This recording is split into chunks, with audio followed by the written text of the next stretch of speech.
morning and welcome to Inside Jacksonville, a production of the UNF Department of Communication and CW17. I'm Sarah Van Zant. And I'm Amel Kamel. We're here each month with stories about life on the First Coast. Jacksonville is the largest city by landmass in the United States.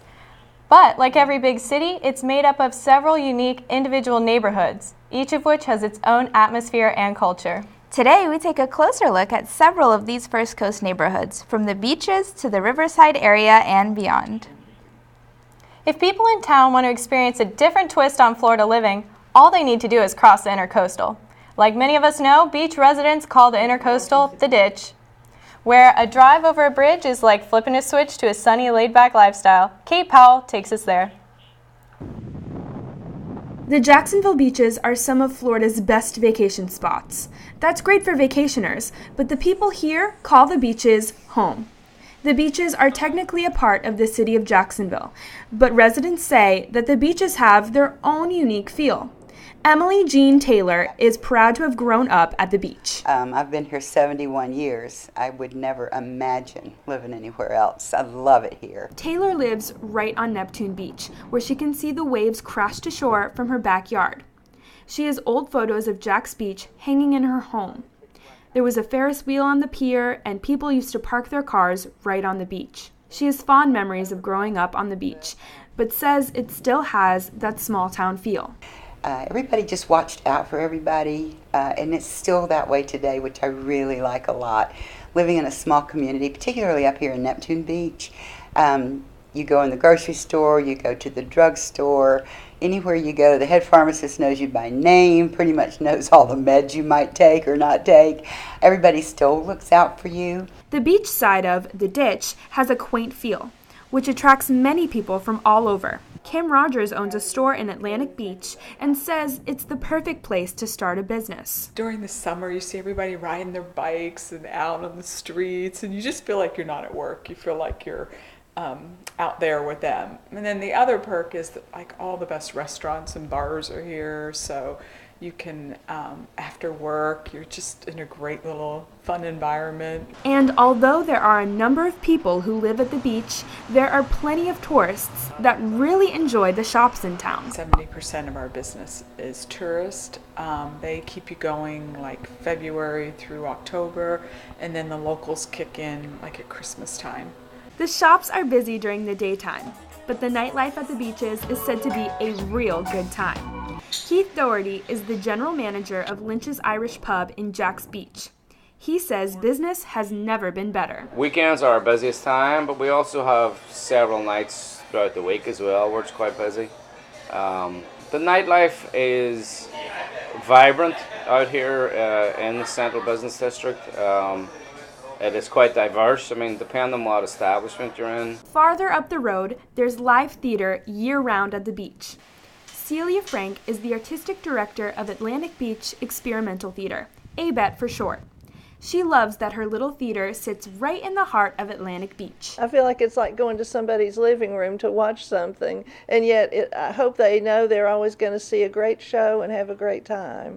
Atlantic Beach Experimental Theater is just one of the many community theaters here in Jacksonville, and it has the perfect location just a few steps away from the beach. And I love the beach communities. They're kind of laid back and fun, a lot of nice people. And I just think it's wonderful to give them a resource like this theater to come to and just have a great time. There are many factors that make the Jacksonville beaches unique. That's probably why many residents swear that when you move to the beach, you'll never want to leave. So you get sand in your shoes, you can't get it out. Kate Powell, Inside Jacksonville. One interesting fact about all the beaches, Jack's Beach, Atlantic Beach, and Neptune Beach, are that they're all part of Jacksonville's consolidated city government, but each one has a certain degree of autonomy too. Each beach community has its own city government. The same goes for Baldwin in the western part of Duval County. Moving away from the coast now, when you think of Mandarin, what's the first thing you think of? If you've ever been on San Jose Boulevard during rush hour, the answer is pretty easy. Here's Josh Brannick. Afternoon rush hour, San Jose Boulevard and I-295. It's like this every weekday. One of the worst traffic spots in Jacksonville. Not fun, but if you're from here, it's worth it. I mean, it was my childhood. I loved this place. Ann Morrow's family has been living in Mandarin for generations. Her grandfather owned an orange grove that sat across from the Mandarin Historical Society. She says that when the Bucknam Bridge opened in 1977, both Mandarin and Orange Park began to boom. When I was a kid, if you wanted to go to Orange Park, you had to either go all the way down to Green Cove Springs and across, or you had to go all the way into downtown Jacksonville and across. And so now suddenly you could go to Orange Park. And after that, people who worked at NAS could then live in Mandarin. When Mandarin started to become more industrialized, the neighborhood began losing some of its history and nature. That's when organizations like the Mandarin Historical Society and residents took to action. So there's a lot more here than just traffic. Bill Armstrong is a longtime Mandarin resident. He says the area got too big, too fast, and it's time to stop building here. They come in, they tear down the trees, they ruin the environment. So I'm sort of anti-development. This is Mandarin Road, a step back into old Mandarin. The road and area have been modernized, but the oaks and Spanish moss that Harriet Beecher Stowe once wrote about are still here. The Mandarin Historical Museum's here. It showcases what it was like living in Old Mandarin and the area's rich history. But Mandarin's big population in the present means big city problems, hunger and homelessness. With no shelters and no food kitchens in Mandarin, the Mandarin Food Bank is one of the few refuges for people who are in need. In 1993, when the food bank first opened, they saw 6,000 people. Last year, 21,000. Bonnie McNulty opened the Mandarin Food Bank in 1991. She chose Mandarin because that is where she was. She had no idea how critical the food bank here would be nearly 20 years later. The Great Recession of 2008 hit Mandarin hard. Because many of our clients were people in the housing industry. And then after that, we started seeing more executive type people and professionals. Because of the need, the food bank is limited to Mandarin residents. It gets donations from restaurants and from people who used to be clients themselves. Still, home is home. Everyone we talked to said they don't plan on going anywhere else. Do you see yourself living out the rest of the life here in Mandarin? Yeah. In this case, home is where the traffic is. Josh Brannick, Inside Jacksonville. Mandarin is one of the more affluent areas of town. The average family income is nearly $89,000 a year.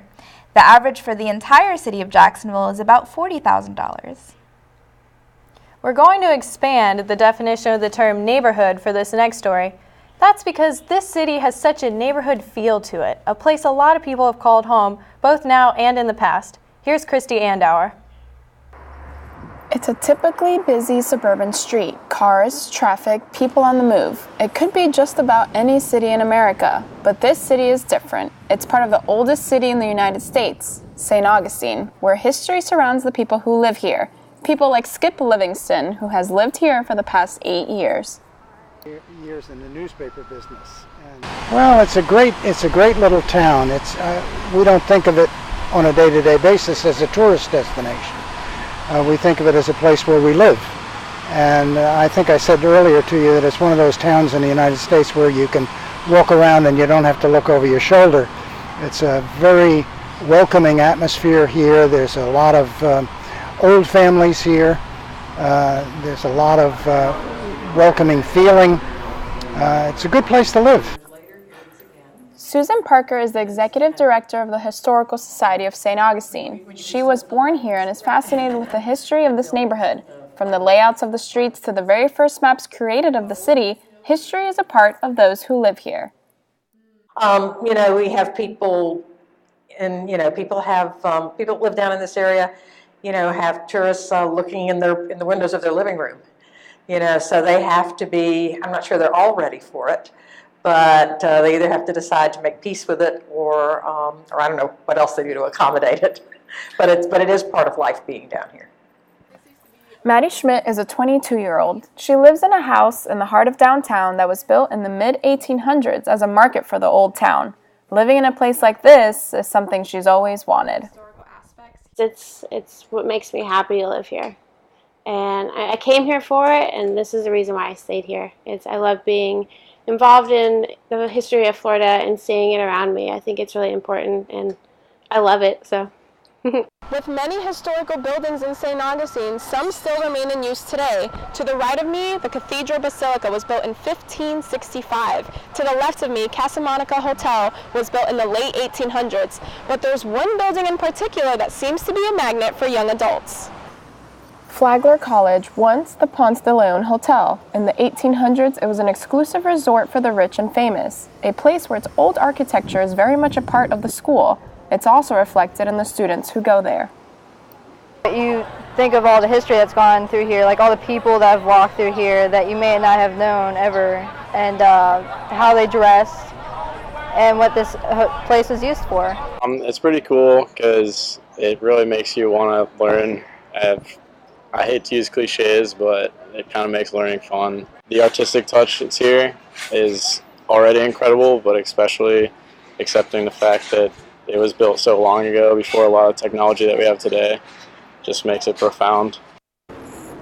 A neighborhood that is one of the oldest in America, where, in some ways, daily life can be just a little bit different than yours and mine.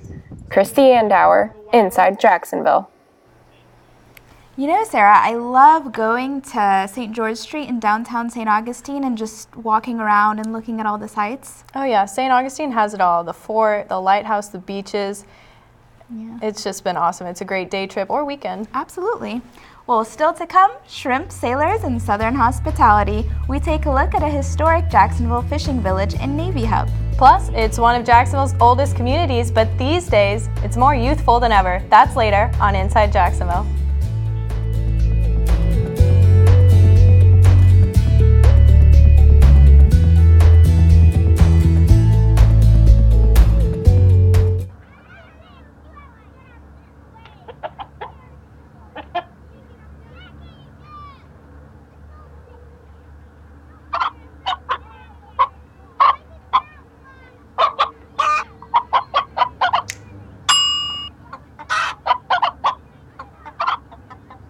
Separate raw meats from other foods by using different cutting boards. 3,000 Americans will die from food poisoning this year. Keep your family safer. Check your steps at foodsafety.gov.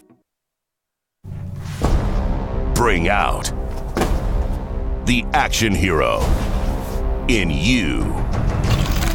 Fuel up right and get energized.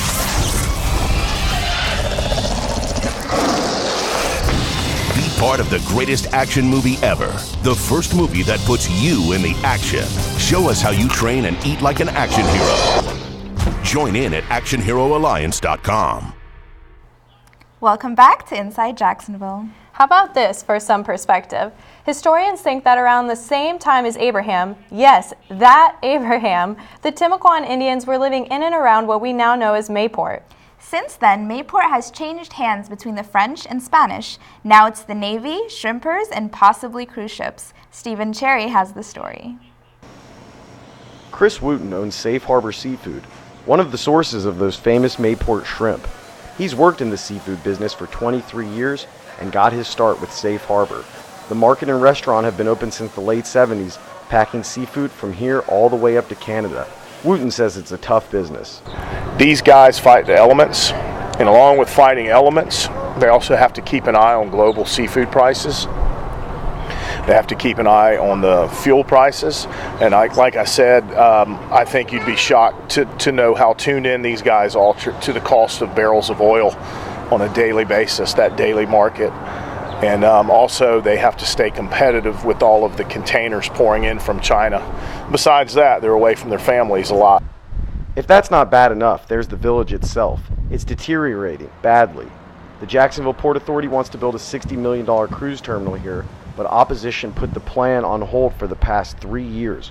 Wooten says without the cruise terminal or some other redevelopment effort, the village will be dead in the water.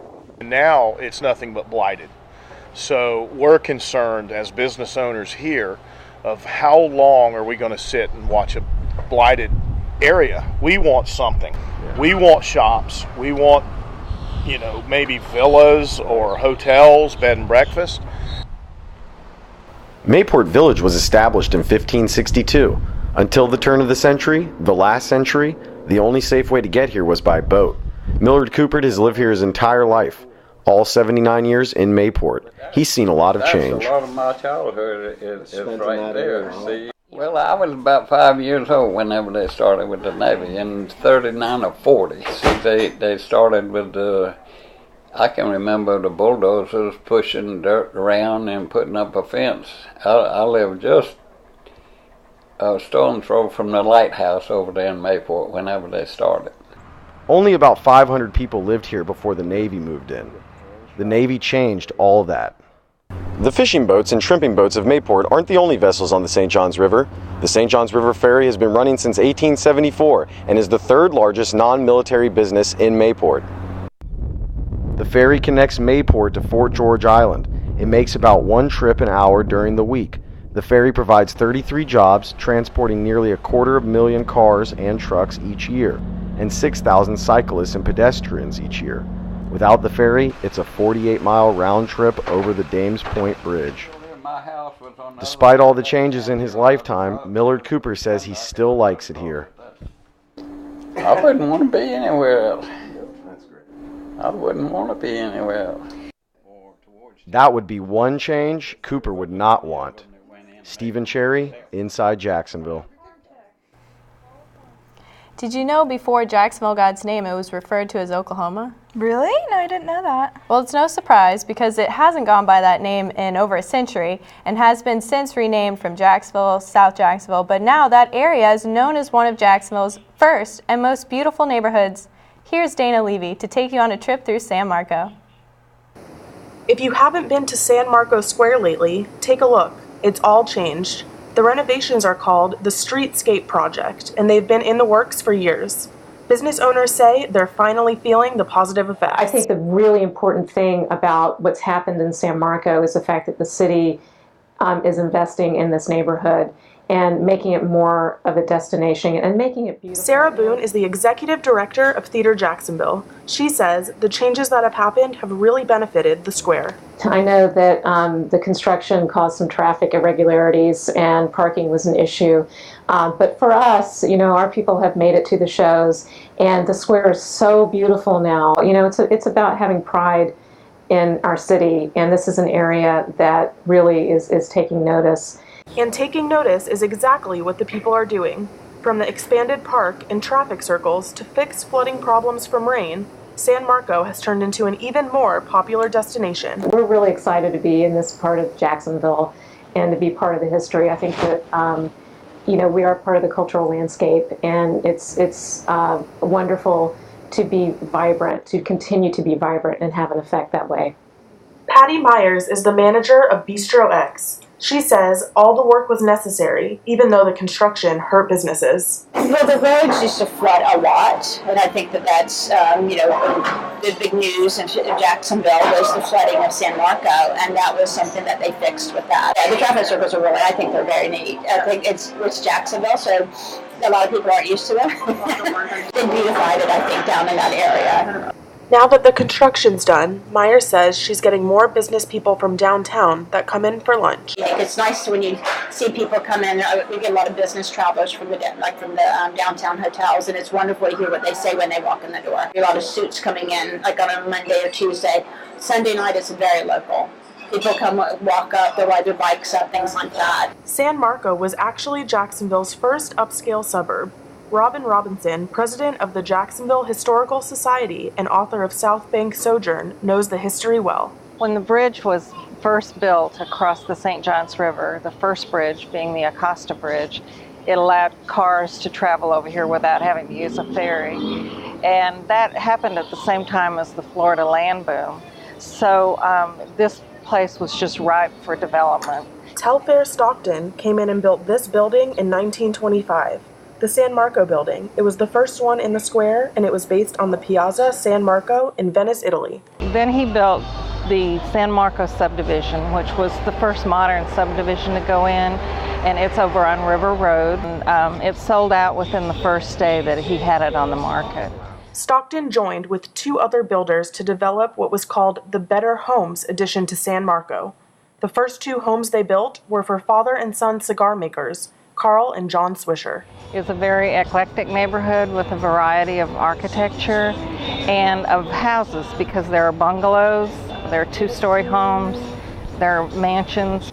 With this latest makeover, people are once again making the square a destination for their evening. I think that there's a great neighborhood support here, and there's also, it's a destination for people in Jacksonville. And the square is so beautiful now. It is such an improvement, and I think it's a real bright, shining star for Jacksonville. Or as some merchants might say, the star just got a bit brighter. Dana Levy, Inside Jacksonville. Dana also tells us that along with $4 million in funding for the city, people in the community kicked in more than $80,000 themselves for the renovations. Coming up on Inside Jacksonville, music, art, and entertainment. See which one of the city's oldest neighborhoods is now more lively than ever. That's next. Since I got adopted, I've learned a lot. Since I got adopted, I've learned a lot about these humans. I know. I mean, check out these two. It's Flirt City over here. I think she's getting his number. Nice. Your human's got some sweet moves. Takes after his dog. So, I got this new family. And I don't know what it is about this one, but she can't seem to put down that toy. Oh, and she even talks to it. Who's she talking to? Her mom? She talks to her mom a lot.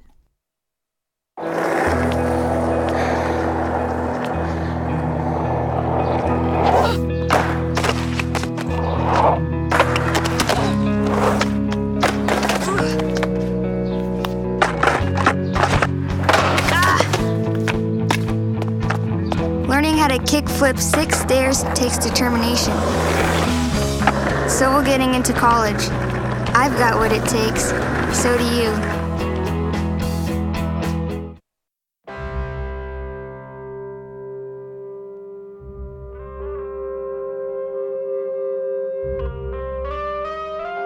$7,000 high school students drop out every school day. That's a line of desks more than 4 miles long. We can keep students in school. Visit boostup.org and take the first step. Welcome back for the last lap of Inside Jacksonville. Local artists, musicians, and performers are pretty familiar with this next Jacksonville neighborhood. It truly defines Old Jacksonville. It's one of the city's original suburbs. Caitlin Byerly takes us on a tour of Riverside. The Riverside and Five Points area is full of blissful contradiction. Its history runs as deep as the efforts to preserve it. However, the progressive nature of the businesses and the people who live here is innovative and open-minded. Robert Kapichanski owns 2 restaurants on King Street, Carmine's and Lola's. He says that diversity is what drew him in. In Riverside, you can get almost anything that you want, food-wise, culture-wise, be exposed to so much different atmospheres, but you know your neighbor. We see the same customers every week, day in, day out, and it's a nice feeling. The appeal of Riverside became contagious and caused developers to open new businesses in the King Street area. Despite the competition, Kapichanski is welcoming the new establishments with open arms. 100% for it. Bringing more people to this area is just going to make it that much of a more desirable place to be. And that's what we want. The people who live around here don't seem to be complaining either. The ones we spoke with seem eager to show off Riverside in all of its uniqueness to visitors looking for a good experience. Tyler Fort is one of them. He says he's proud of his neighborhood. I feel that King Street plays a really integral role here in Riverside. I think with the recent developments between Kickbacks, Lola's, it brings a lot more business and a lot more people to the area, which I think is a plus for Riverside because it seems to be growing and becoming a really great neighborhood to live in here in Jacksonville. Fort took me down the street to what's called the Cork Arts District with all of its various styles of artistic expression displayed on the outside. The building takes up an entire corner block and keeps with the theme of intertwining old and new. The Cork Arts District in Riverside got its name because of its location. The CO is for corner, the R is for Russell Street, and the K is for King Street. The warehouses date back to the 1920s where they used to store tea leaves, but now it's a hotspot for local up-and-coming artists in Riverside. Well, yeah, I live right around the corner from Cork, and I feel that the building itself is just very vibrant. The colors on it, the traffic that's through there, and the artists, I think really bring a uniqueness to Riverside that you're not going to find in any other areas in Jacksonville. Another unique and deep-rooted area of Riverside is 5 Points, home to more original structures and artsy culture. There's an old-school movie theater that's still in business, and the antique store Fans and Stoves has hundreds of one-of-a-kind finds from the past. A newer restaurant, Black Sheep, opened last October in this old and creatively shaped building. Ryan Shan works at Black Sheep. He gave me exclusive access to the rooftop bar, which is only open at night. This area is extremely diverse. You have anything from young kids that are artists, musicians, to, you know, old, rich money. Like, it's a little bit of everything out here, and everybody's kind of in the same mentality, and feels like a very positive and forward-moving community, more so than, you know, most places in town where you might not know your neighbors or the person that lives down the street from you. Around here, it seems like everybody almost knows everybody. Riverside is definitely a close-knit area with history, but in order to maintain those beginnings while the neighborhood blossoms, the Riverside Avondale Preservation, or RAP, works to make sure the progression doesn't eliminate the past. The director, Carmen Godwin, is dedicated to that mission. Well, all the things that we did to sort of save the neighborhood and bring it back from the brink are the reasons why a lot of developers want to come in and new businesses want to come into the neighborhood, because it is such a popular place. And so we like to try and encourage them to adaptively reuse buildings instead of like tearing them down to build something new, because what we have is something really special. So what was once old is now new again. Caitlin Byerly, Inside Jacksonville. So if I had to think of one word that really describes Riverside, I would say hipster. Oh, totally. Well, unfortunately, that's all we have for you today, but be sure to join us next month when we take a look at achievers here in Jacksonville. And if you missed anything from today's episode, you can find it on our website. Just go to unfmedia.com and click on Inside Jacksonville. You'll find expanded versions of our stories, photos, interviews, and other extras.